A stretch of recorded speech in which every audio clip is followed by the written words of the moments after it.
Hello everyone, welcome back to the channel. I'm Brian from Seoul Law Group. Thinking about driving in Korea? Whether you are new to the road or just got your license, knowing the traffic laws here is essential.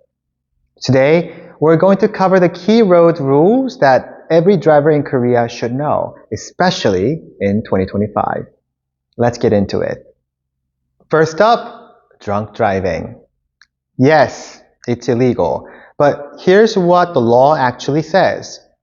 If your blood alcohol concentration is 0.03% or higher, that counts as drunk driving.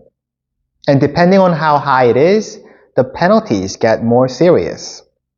For example, 0.03% to 0.08%, you could face up to 1 year in prison or a fine up to 5 million won. 0.08% to 0.2%, 1 to 2 years in prison or up to 10 million Korean won in fines. And lastly, over 0.2%, you are looking at 2 to 5 years in prison or up to 20 million Korean won. Refusing a breathalyzer test? That's just as serious. You could face 1 to 5 years in prison or a fine up to 20 million won. And if you're caught again within 10 years, penalties are even harsher, including up to 6 years in prison for repeat offenses. So if you had a drink, don't drive. It's that simple. Next, driving in the fast lane. Is it illegal? Not necessarily, but you do need to follow lane designations. Certain roads are restricted to certain types of vehicles. If you don't follow these rules, you can face fines and demerit points on your license. So always pay attention to lane signs and markings. What about window tints? Dark window tints might look cool, but they can also get you fined. Here are the legal standards in Korea.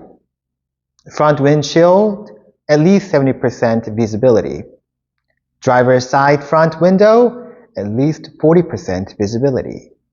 If your windows are too dark, you could face a fine of up to 200,000 Korean won. Also, don't install things like police radios, sirens, glare lights, or emergency lights in your vehicles. Those are strictly prohibited unless you are authorized. Let's talk about child protection zones.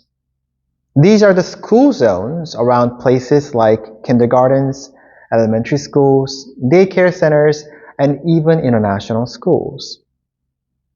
Here's what you need to know. The speed limit is strictly 30 kilometers per hour.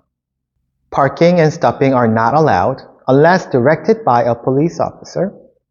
Streets connected to main school entrances must never have street parking. And here's the serious part. If a driver causes injury or death to a child in a school zone, penalties are extremely severe. If a child is killed, minimum 3 years in prison or up to life. If a child is injured, 1 to 15 years in prison or a fine up to 50 million won. And unlike most traffic accidents, the penalties in school zones cannot be waived, even if the child or family doesn't want to press charges. So always slow down and stay alert near schools. To wrap up, Korea takes road safety seriously. These laws are here to protect not only you, but everyone else on the road, especially kids. Drive safe, stay informed, and make the roads safer for everyone.